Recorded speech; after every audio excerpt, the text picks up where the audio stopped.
a sandwich. I'll make some watered down tea. Make me a sandwich with chicken and cheese. One of his favorite foods is the sandwich.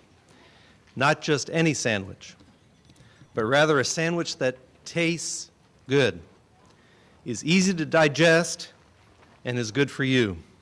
This morning, Chef Bob will show us the most effective way to make a sandwich.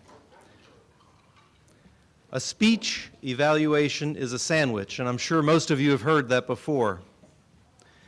Please welcome past Area 2 Governor and distinguished Toastmaster and my personal president, Bob Terrell.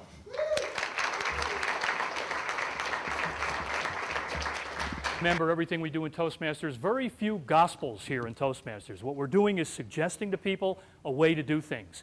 You put your own spin to it. You put your own, how do I want to say it, your own character, your own style to it. So a technique that I'm going to give you today is simply an opinion. It's worked for me and it's worked for many others. I hope it works for you. Now, we can add to this. Anyone want to add something to our objectives list, something that's a burning desire that you'd want to incorporate in our discussion today about evaluations? Go ahead. Positive reinforcement. I'm sorry, remind me your first name again, please. Joanne. Joanne says positive reinforcement. Isn't that one of the essences of what we do with an evaluation? We want to support people. We want to make sure they feel that they're getting positive reinforcement. I'm going to ask you to write something down right away. I've heard people say, this is going to be constructive criticism. This is going to be a critique. I say take the C word and X it out. And in place of that, use the feedback word. Feedback. It's not something that happens with a microphone and speakers. In this context, it's something that you're saying, I'm going to give you some feedback, and it's going to be constructive. And within the constructive construct, you might say, I'm still going to give you opportunities for improvement. Just listen to those words. I've never said you shouldn't do that. I'm going to tell you what not to do. They're all supportive. Who said positive reinforcement? Joanne? They're reinforcing words that say, I've got an opportunity for you based on my perception. But whatever I give you, it's going to be constructive. It's going to help build something within you, and trust me, it's going to be feedback, not a critique. I don't care how you say it, criticism is still criticism. All right, that's the first thing I'm going to ask you to write down. Let's go to page 2. These are fill-ins, and I'm going to ask you to do something special on this page. We're going to do call-outs, just let you shout things out. When you get to one of the 3 essential critical things that every evaluator should do, it's one of the few shoulds I'm going to say, hopefully, then I'm going to ask you to write that one down on one of the lines. If you just give me something else that's supportive and constructive and helpful to an evaluation, I'll ask you to write it somewhere in the white space. 3 things. Somebody give me one thing you need to do every time you do an evaluation. I'm sorry. Compliment. Write that down in the white space. I love the way you use the stage. I loved your vocal variety. Those are compliments, and they're essential, but put it in the white space. Point out what worked. Point out what worked. White space. Point out what worked. Go ahead. Congratulate, celebrate the fact that they've completed the speech, they did another project. Go ahead. White space, by the way. Repeat the name of the speech. Repeat the title of the speech. White space.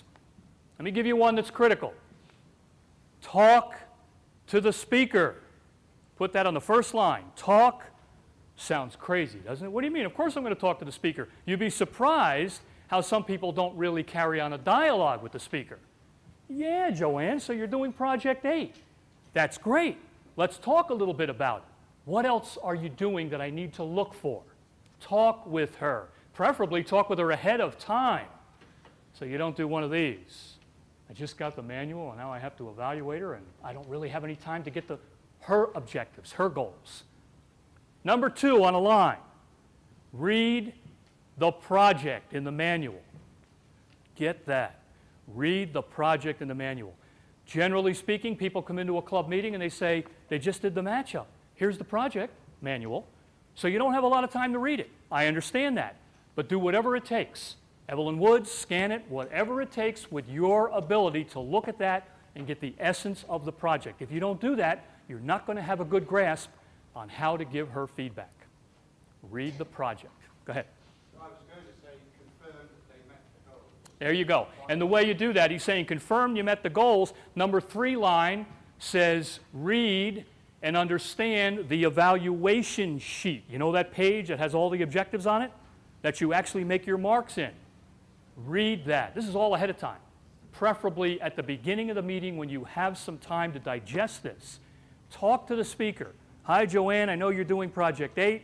Let me have your manual. Let me have some time to read it. And then, of course, I'm going to concentrate on the page that we actually mark up, the so-called objectives page. I have it. I read it. I understand it. Oh, and by the way, what's your first name? Tim. By the way, Tim, what else do I want to look for while you're up here? What personally are you trying to accomplish besides the objectives of the speech? It happens. People say, yeah, I have a tendency to maybe do this a lot. You know, I've been pacing a lot. So watch that for me and give me some extra feedback based on what you see. Make sense? Okay, those are the 3 critical ones. Anyone else want to add something for the white space? Just for kicks. Go ahead. Yeah. Suggestions for improvement, of course. We're going to touch on these. Those are the details of it. But the 3 main things you want to do is always get to your speaker ahead of time, read the project, and read especially the page. Now, here's real life. What happens if Julie or someone else comes to the meeting, says, I'm a speaker tonight, but I forgot my manual? What do you do? Okay. We're hearing take a sheet of paper and borrow the book. That assumes that you have someone else has the same book. It could be an advanced manual, entertaining speaker, whatever it is. Nice suggestion, very effective. That's important. Here's what I also recommend. Go back to your clubs and try to persuade them to have a library of books as a backup. If you do that, all you have to do is remove that one. You don't write in it, but at least you'll have the guidelines for writing on that separate piece of paper. What was your first name again? Sue. As Sue said, separate piece of paper, but you'd have the guidelines from the book. Short of that, my club doesn't. Go ahead, Tim. Presumably you could ask the speaker what their goals and objectives were since they prepared that particular speech. True enough. You're saying let the speaker tell you what the goals and objectives are. True, but you're not going to have all the hit marks that you would have in the book. Here's a last resort. One of the few times I'm going to ask you to skip ahead in this document. Hopefully I numbered the page. I want you to skip ahead to page 7. All else fails. My club doesn't have a library. Jim didn't bring his book. But I've got this. This goes to the spirit of what Sue is saying almost. It's a generalized, overall, you can use it for anything. You can use this in a contest speech. Just look at that as a template. Look at some of the areas you can comment on. This is golden. This is one of the gifts I have in this handout. And like I say, when you get this back to your club, copy it. Make sure you carry some of these with you when you're in your club. Look, just take a peek at some of these areas: linguistics, orchestration, spatial. These are things you look for at any time for any speaker. My goodness, why not build this in even if you do have the manual? It can't hurt. It rounds out the evaluation. Small gift. Got it from the somebody in Toastmasters created that, and I borrowed it. All right. Where are we? Let's go back to page 3 now. These are also some fill-ins, I believe. Speak for yourself. Somebody give me an example of speaking for yourself. What does that mean? Young lady right here. Something personal that you have to overcome? Is that what you said? Had to overcome? Okay. The gentleman right behind. Tim. It's my opinion, or my feeling. Okay? It's my opinion. It's my feelings. Based on what I saw, based on what I heard, based on what I felt. Make a lot of I words. Don't try to say, we don't do that in this club. Generally speaking, the professional speakers don't do that. Don't try to speak on the behalf of a group of people, whether they're 3 people or 2 or any more than that. Speak from Tim's, Joanne's, Sue's perspective. I felt, I saw. This is my reaction to what you just did. Go ahead. At Suncoast Toastmasters, we try to follow 3 rules. This is what I heard, this is what I like, this is what I suggest you do to Okay. improve. This is what I heard, this is what I like, this is what I suggest you do. Not a bad outline. But make sure you speak, what's your first name again? I know I met you. Frank. Frank, make sure you speak from Frank's perspective. Frank doesn't speak for Jeff. He doesn't speak for me. Avoid impersonal statements. Somebody have an example of this? What's an impersonal statement? Once you do that, one must or one should. Anytime you're speaking almost in a third person, it sounds impersonal. It's taking away from I saw, I liked, I heard, I felt. A lot of I stuff here because it's just you. If I'm speaking with you right now and you're my target speaker, I'm talking to you. I know the people on this side of the audience and back there are still hearing me. They're going to hear what I felt, but I'm speaking to my target speaker. Avoid judgment words. Give me an example. Somebody give me an example of a judgment word. Bad. Don't do that. It's not good. It's ineffective. Who are you to make those kind of comments? None of us are. Not the champion of the world, not someone who's got a DTM, not someone who's been speaking for 40 years. It's a reaction. Have an opinion about it. And trust me, that comes from the heart. That comes from something in a sensitive place that says, I care enough to tell you about my perception, not about what others might think. Do use words that describe your own reactions.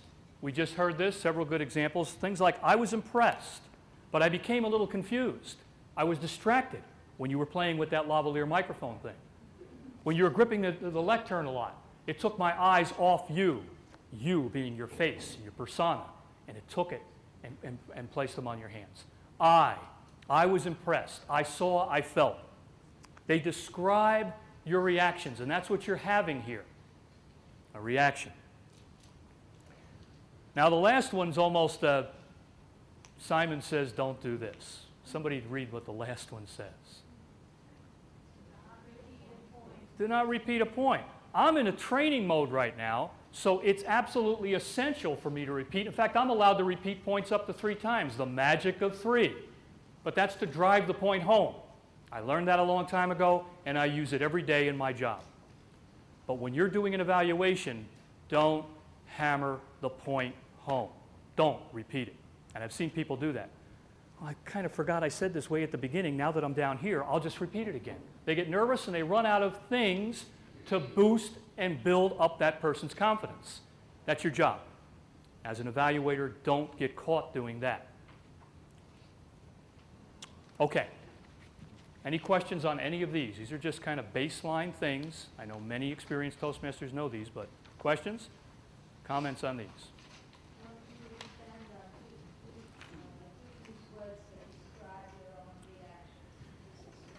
Expand on the phrase, do use words that describe your own reactions. Here's an example. I was impressed with the way you opened your speech. I was impressed. I became confused about which came first when you were telling me those 2 stories when you were a little girl. Or I think the speech's purpose would have been better or would have been clearer if. I think the purpose would have been clearer. I think. I feel. I was impressed. I got confused. All I stuff, but all stuff coming from a reaction. Go ahead. Okay, Tara? Could you go over the judgment words again? Sure. Judgment words. Good speakers don't usually do that, whatever that is. You're speaking for all the good speakers? Who are you? You won't hear Darren LaCroix say that. You won't hear any world champion say that because it's not their reaction. You don't get to speak for all those other people.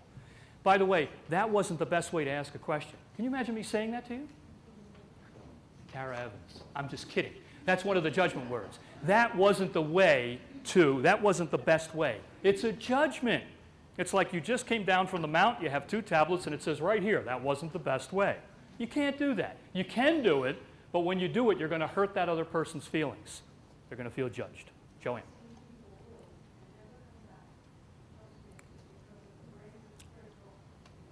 Okay, Joanne's saying, I've seen people wilt, was that the word you used? Literally go away, they were hurt, their feelings were hurt. You have to remember something, folks. I see a lot of experienced badges in here, you know, people that have been around. Try to remember the first time you gripped this thing and literally gripped it. Make me a sandwich. I'll make some watered down tea. Make me a sandwich with chicken and cheese.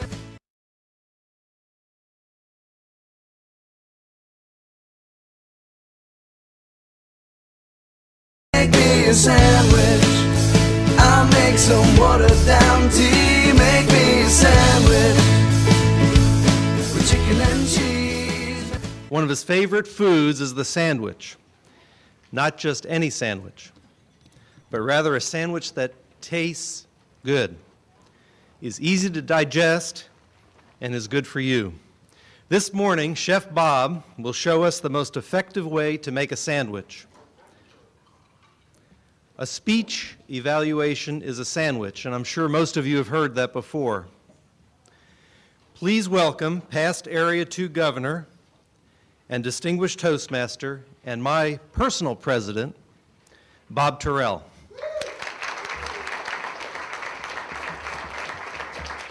And you were nervous. It was your icebreaker. And never mind that, even speech number 3, you can still be nervous. Respect, sensitivity, your job is to not make them wilt, and certainly not make them go away. I mean, literally, I've seen people cry, people have their feelings hurt. Go ahead. Would rambling be a judgment mark? You were rambling? You mean something like, I've heard of an evaluation, and I Yeah. was almost hurt for the person who was being evaluated. terrible, terrible. Very brief. It's like saying, someone said to me, yeah, imagine telling someone brand new, you really look nervous up there. Well, thanks so much. I'll see you next time. Oh, come on. Sensitivity. Look, I did this in the last session that I had, and Jeff was helping me in one of the clubs. I make this gesture as a bowl, because to me, a bowl is for offering people. Yeah, you can put things in it, but to me, it's an offering. Here's some fruit. Want some? It gives you a chance to say to the person, I'm offering you some things, in this case, my reactions. I hope you take them, but I'm offering. It's a soft word, almost like the description of a bowl. It's round and easy and soft. It's not hard. So to tell someone they're rambling, not even on the radar, not even on the chart. Go ahead, Sue. I look for what I see as the major flaw in their speaking and give them a way to improve it. Okay. Sue says, I look for the major flaw in the way they're speaking and give them a chance to improve that. What word would you change in that sentence? Yeah. Yeah, right. And so what I'm trying to do with you is I'm trying to get you to not even think in terms of flaws. I see an opportunity. I really do. Now, I know what you're saying, and I'm kind of half kidding with you. We see what we think is a flaw, something maybe that went awry, whatever word you want to use. But we want to be real careful that we say that and couch that in a term of, I see some potential if you do this. I think if you do this, you might be willing to try that. Consider this. It's your decision. I'm offering you this. You take it or leave it. Okay? Soft stuff.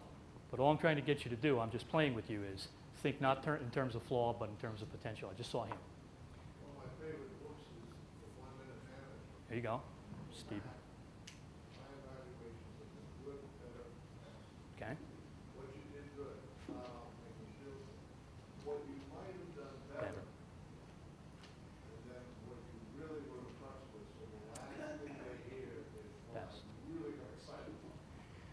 Here's a suggestion. I know, Jeff, were you just laughing there for a minute because I kid him? Some people believe in the good, better, best 3-part series of giving an evaluation. The only thing that catches me right here when I try to speak like that, I can't imagine me saying, what's your first name? Ray. Here's what you did good. Sounds like something Joe Pesci would say. It's just not the best grammar. The things you did well, I know good, better, best is like a mnemonic device. It makes you think in terms of how to parse the evaluation comments. I say good as a sentence, in a sentence, is very hard to use. I want to begin by telling you all the things that impressed me, the things I think you did well. I'm going to also tell you things that are opportunities. I understand it's going to make them better, and it's going to be a chance for them to be better. But I like the word opportunity better. What I'm trying to drive across here is, with Ray, is everyone gets to do it their own way. I'm just giving you the Bob T, my little template. And I've heard the good, better, best. You get a chance to speak with Jeff Thomas, he'll tell you exactly why I'm laughing about it. Because it's just hard to say, Jimmy, you did this good. Yeah. I can't. No matter how I say it, it can't come out grammatically correct. Who's a hand? Right there. Are you saying we can't do put-downs anymore? We have to do encouragement? Yeah, I was just being the master of the put-down. I was just getting that down. There's a put-down master. Whole nother job. All right, let's move on because we don't have a lot of time in here, and I want to get to the essence of the sandwich. Getting a reputation as a sandwich man. So let's talk a little. Let's go to page 4. Sandwich has how many parts? Not an open face. 3, put a piece of bread down. You usually put something on it. That becomes the middle. And typically, if it's not an open face sandwich, you put something on top, another piece of bread. Remember that, another piece of bread on top. But if you're looking at my page, it goes last. So that means, to get back to Ray's point, good, better, best, save some good stuff. How's that for grammatically correct? Save some stuff for the end. Don't just end it with, I really enjoyed your speech. Can't wait for the next one. Might as well fall off the stage.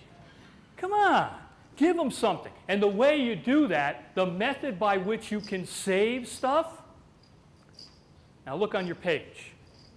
Over on the left, doesn't it look like 3 pages all stacked up, a P and an I and a P?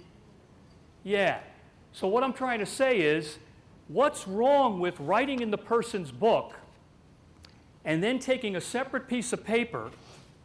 Now, I'm holding these up not so you're going to read them, but, and this is not the actual size of the piece of paper, but your size, the one you have in your page, would end up looking like 3 sections. Begin at the bottom, if you will, I in the middle, and then the other P, the other positives, will be at the top. What I'm trying to say to you is, after you write something in the project manual, take a separate piece of paper and do that, so that you literally divide the positives, number 1, improvements, step 2, and more positives that have some, I don't want to say meat to them, but have some substance to them. Okay, because we're talking about the last piece of bread. Now just look at that. What if I started off with the bottom P might say something like opening, dramatic, engaging, great lead-in. Does everyone know what a magic marker looks like? And sometimes they're called Sharpies. They're not the big magic markers you use on some kind of a flip chart, but the kind that when you write, they're very large. It comes out larger than you would with a pen. I'm trying to get you to think that if you write large enough, something like this, physically, on this kind of a piece of paper, not expecting you to read it, this first line here matches the first line in your bottom P card down there. All I'm trying to say is, if I put this here on the lectern, I turned around and I see opening, dramatic, engaging, great lead-in. Then it's just me and my body parts. I don't have to stand there like this. Gee, Ray, according to the objectives, you were supposed to use vocal variety. I mean, if you keep doing that long enough, what's going to happen? They're going to be distracted. The rest of the group is going to be distracted. And don't we all strive to do speeches without one of those? So I'm offering you an opportunity. I say an evaluation is a speech.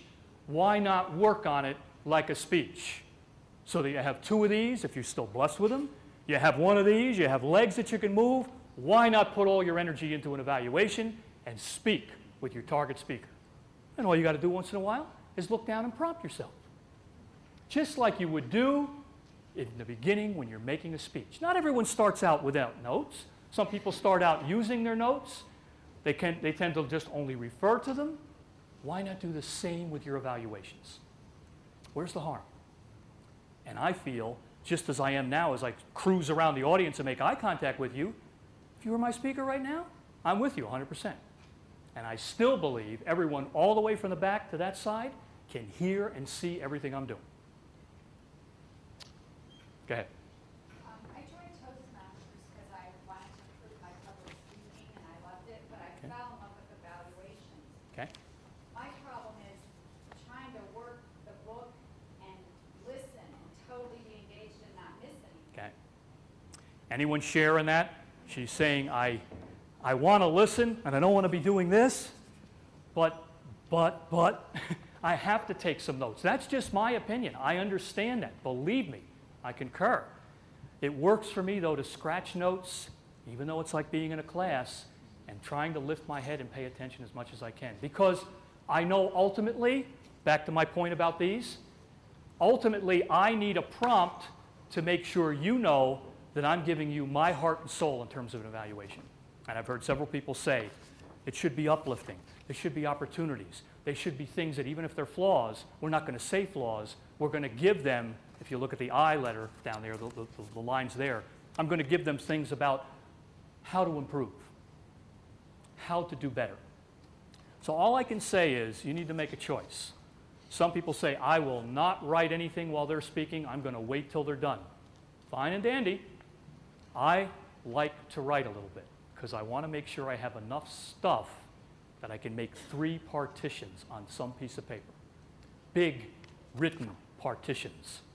So when I look over here, what does that first one say under I? Eye contact, at times toward one side of room.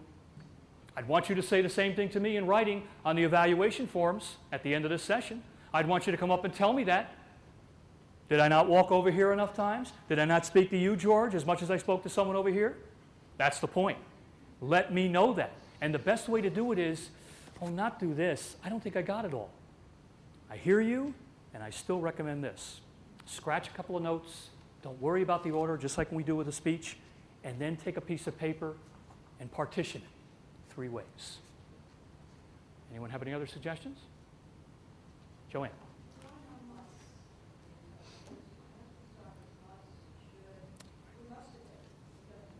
No musts, no should. Shoulds. They're the worst. Don't you hate that when people fly in and should all over you? It's like, get out of here. I don't want to hear that stuff. Got enough birds up there. That's the thing. Don't tell people what they should do. Remember I said that before. It was one of the few times I used the word should because then it becomes pompous. I'm not just on the stage. I'm all full of myself. Who am I to say that to you? I tried to respectfully say, if that works for you, do it. If it doesn't, though, and this is the one I use, I scratch some notes while the person's speaking. I just do. And it works. Any other questions on this?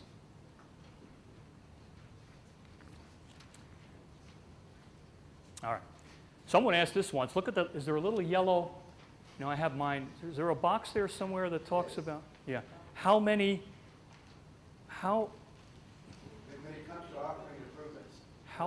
should you offer?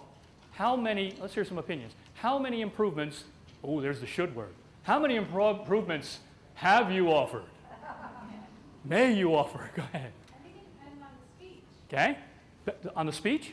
Yeah. Not the speaker. And the speaker too? You feel that? Depends on the speaker?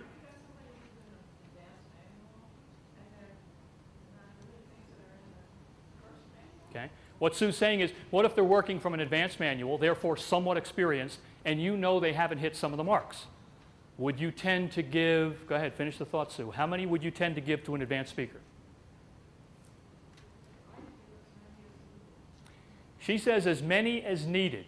What's the, what's the risk in that?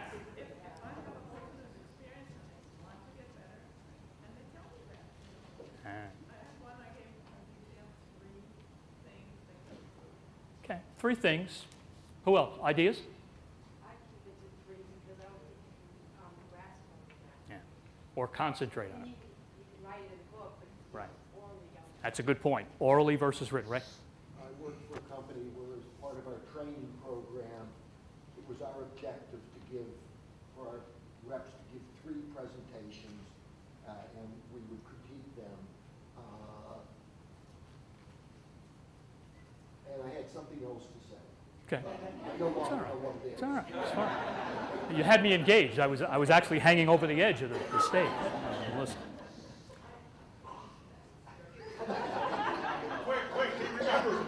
You got Ray back. Go ahead.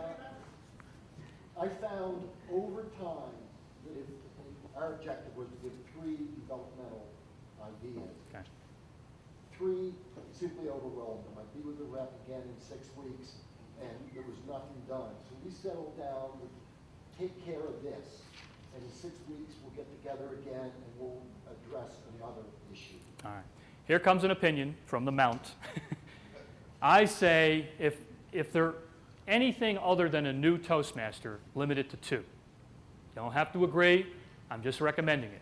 2 things based on whoever said that. It's hard to remember and concentrate and really build in more than that. Because, and there's another reason. I'm offering you a technique that says, I'm not going to read a book and say, by the way, do this, don't do that, do this. It's not a list. I'm speaking to you when I come up with this opportunity for improvement. I'm going to say, by the way, you know, I do like the way you use a stage. You had power. You made sure you offered it to all the people in the audience. However, there was one thing that got me a little off track. It was the way you turned your head. So what I'm trying to say to you is I'm going to lead into the opportunity, not just read it robotically from a list. I'm a speaker. I'm making a speech. You can call an evaluation if you want, but I want to see it, I want to feel, and I'm doing this with my body to say feel, and I want you to sense a transition. I want you to hear me go from, I like the way you use the stage, to whoops, some of the gestures got me off track. I don't have to say whoops, but it got me to that stage where I'm offering the improvement, not just reading a list. That to me is, I don't know, it just doesn't flow well. So 2 if you're advanced. I'll get to you. If you're a newbie, I still feel little old 1. Give them 1 thing and be sensitive. For goodness sakes, I've been accused of whitewashing. I'd rather be accused of that because I can remember how scary it was, and still is. None of us in this room can say we're not nervous. We get nervous. We just teach the butterflies, you know what. You know how the rest of that goes. So try to remember. And if you say to that person, oh, you know what, Joanne, you've done something that a lot of us do. It's typical. We work the lectern, we're reading from our notes, and we tend to grip the lectern. It's not a problem. We all do it. Make her feel like it's not a problem. Make her feel like we're all joined in on it. And then offer the suggestion. You know what's worked for me? Sometimes if you just turn your body like that, your hands seem to kind of go with it. All I'm saying is sensitivity. You're offering a person something who just started out. For goodness sakes, you want to do more of this, then more of the little checklist that they have to do differently. They're a little more experienced? Okay, give them 2 things. But if you're taking the time to explain them, it may just take that time. Remember, you only have 3 minutes with the grace period added on. It makes sense? Go ahead now, I'm sorry, I forgot your question. I find that most people improve just through the practice. Mm-hmm. And the truth is, even though you're standing up there and you're the one giving the verbal evaluation, everybody else is also making suggestions. So you don't have to be, you're not the most important suggester. Good point. Very good point. And that's why someone mentioned to me they saw my name in the letters back to you in the Toastmaster magazine for February. One of the important parts in the previous Toastmaster magazine, a fellow was talking about, he's a 3-time district champ, by the way, out wherever he was. He would say, I recommend speaking to the audience. Wasn't Sue great? Didn't Sue work the stage terrifically? Oh, the vocal variety was amazing. I feel just the opposite. I'm not saying he's wrong. All I said in my article back was, if I'm going to say something to Sue, I'm going to position myself so that not only Sue sees and hears me, but that everyone else is included, all the way over to the leftmost part of my audience. But I'm speaking to her. She's my speaker. She's the one I'm connected with. And I say, listen in. I think it goes to the spirit of what you just said. Everyone else is there. I'm not the only suggester. but I'm the one that is her speech evaluator. So I'm going to speak, get this preposition, with her. Just like I'm speaking with you right now. You give me a facial expression, I know whether you're getting something, whether you approve or disapprove. We all know that as speakers. So it's not to you, it's not at you, it's with you. That's my... Make me a sandwich. I'll make some watered down tea. Make me a sandwich with chicken and cheese. Make me a sandwich. I'll make some watered down tea. Make me a sandwich with chicken and cheese. One of his favorite foods is the sandwich. Not just any sandwich, but rather a sandwich that tastes good, is easy to digest, and is good for you. This morning, Chef Bob will show us the most effective way to make a sandwich. A speech evaluation is a sandwich, and I'm sure most of you have heard that before. Please welcome past Area 2 Governor and distinguished Toastmaster and my personal president, Bob Terrell.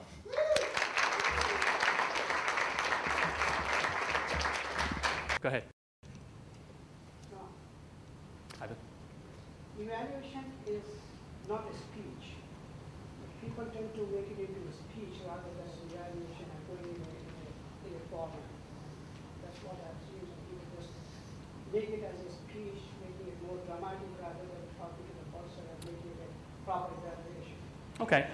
You're saying it's not a speech. I'm going to try to show in an evaluative response that I disagree with you. We agree to disagree. I think it is a speech. I think it's most importantly a speech. I think while I'm up here, it's important for me to not read from a book, not make things statically and categorically spoken, but rather put some emphasis into it. Work the stage. Use body language. Use all the things that I would do in a speech, but make sure I do the positives, the improvement, and the positives. Disagree. Just a different opinion. I'd like to do that. I think what you're trying to say is it's not a speech in that what you were saying earlier is when someone starts speaking to the audience instead of the speaker, and then it becomes about you Yeah. and Okay. not the speaker. That's and true. I think as an evaluator, it's about the speaker and not Correct. about you. So when you make it a speech that becomes about you, That's then right. you fail as an evaluator. Good point. Yeah, if you meant that, then I agree. Because there are people that get very dramatic about who they are while they're the evaluator, and it seems to turn the attention toward them. What I'm saying is use speech-like devices when you're speaking, full body contact, but make sure you stay on target, that it's all about my speaker, my target speaker. Go ahead. So you're saying you would rather see us be passionate about, the evaluation, rather than be by the book person. Right. And that's why I'm doing this, because I've seen people do it. And then it's okay. There's nothing wrong with using a book in the beginning. What I'm trying to say is the same way we wean off our, thank you, Jim, same way we wean off our speech notes, I'm trying to get you to wean off perhaps the evaluation notes, done methodically. That's like what you're saying, because you practice, so when you give your speech. Yeah. And I don't know if anyone in here has ever entered a contest, but if you have, and Jeff reminded me of this when I first entered a contest for the evaluations, trust me, it's a different world. You don't get, I'm not saying you don't get to use notes, but the winners, the ones who've always have one, you don't see a note in their hand. Not a note. Go ahead. One of the things that you touched on that I wanted to reiterate, you probably experienced with our Suncoast Club, after every speaker, and maybe all clubs do this, we have everybody pass a note to the speaker, so you get the benefit not just of one evaluator, but several. If you have a half dozen notes coming to you to tell you to stop playing with your guitar keys or something while you're speaking, Remember, it makes an impression. correct. Remember the little ballot? Most clubs use the ballot slips. Encourage those. If your club doesn't already, you should. Ooh, there's that S word. But that's one of the things that's very salient to someone's, they take those home. I do. Take them home and savor them. They're little compliments. And guess what? Think of how shocked some club would be. Remember page 7? I take those with me to when I visit a club. And someone goes, what in goodness name is that? That's not a comment slip. But I say, why not use it? There's all that stuff there. Why not give them some of your opinions based on that outline? Go ahead. Bob, you've given one of your presentations to the Suncoast Toastmasters. We video all presentations. Is that a value to you? It is. Definitely it is. Those that really want to do that, I think, should be encouraged. There's that word again. However, you should, and here's it, I'm gonna use it this time. We kind of need to be sensitive to people that are still new at this. You know the feeling? I mean, I know he's back there with the camera. I'm mic'd up. I'm used to that a little bit. But there's some folks that go, oh, come on. I'm just standing here with about 60 or 80 or, you know, that's enough. I made it up here. I can actually speak words. Give me a break. So temper that is all I'm saying. It's very helpful to me and to others. However, it does pay to ask the Toastmaster. I have a question. How would you evaluate someone who gave a speech and they gave you the manual and that speech did not go with that manual? They were just trying to get credit. Credit. All right, this is the most sensitive area when someone really hits none of the marks, and in fact, they may be off the whole speech, the essential speech project themselves. Well, let's play with it. How have you handled it so far? Have you had one of those? I have, and I have mentioned it. Perhaps I should not have. But I said, I think this speech would have been better given at another assignment. Okay, not bad. I think the speech, the way you gave it, the content of it, perhaps would match this project over here, and it'd be nice if you had that project in mind. Once again, it sounds like you're giving an impression based on what you heard. There's nothing wrong with that. I've had to do it in several clubs, and some people shy away because they go, oh, I don't want to hurt their feelings. But is that really in the spirit of being a Toastmaster and giving feedback? I didn't get it. Based on the objectives I saw, I was lost. I was. I'm the one that didn't get it. Take it upon your own shoulders, but you're still hitting them, so to speak, right where they spoke from. I didn't get it. Go ahead. With regard to the number of improvements you should offer, and indeed that comment there, well, they're speaking to a purpose. They're trying to achieve something. Right. And if you're an experienced evaluator, you might see a lot of different things, but you want to focus in on what's going to help them achieve their goal for that particular speech.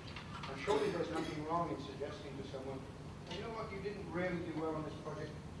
Why not do it again? Okay, the only thing I'd change about that is you didn't really do well. I would say something like, once again, I was confused.